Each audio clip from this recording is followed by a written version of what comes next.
That unarmed man was 46-year-old John Gear, who was shot while he had his hands up in the doorway of his home. It took more than a year for the county to release the name of the police officer who shot him. The county stonewalled the releasing of the results of that case. They knew it was wrong, and they did nothing about it for 17 months, which was a travesty. Jeff Stewart was John Gear's best friend who witnessed the shooting. So did Gear's father, Don Gear, who finally threatened a lawsuit after receiving no information about his son's death for more than a year. It's an ongoing investigation. We can't tell you anything. After 15 months, that's ridiculous. The involvement of Senator Charles Grassley and a judge finally got the county to release the officer's name. Adam Torres was indicted. He pleaded guilty and served time. Police Chief Ed Rossler says today's body camera announcement is a great step toward greater transparency.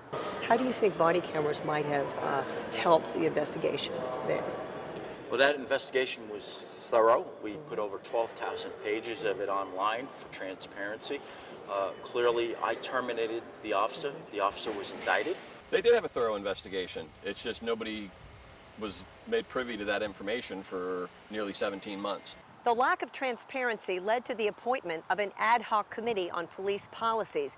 One of the many recommendations was for police body cams. Jeff Stewart was a member of that committee. He says body cams are a step in the right direction, but you can video it all day long, but if you're not going to share the information, for better or for worse, I'm sure in 99% of the cases it'll probably vindicate officers, but on those occasions where it doesn't, they have to be ready to share that information as well, because the people have a right to know. The pilot program will only be in 2 districts, Mason and Mount Vernon. And the chief says only some of the officers will wear the body cams. The others will be the control group so that a scientific study can be conducted. In Fairfax, Peggy Fox, WUSA 9.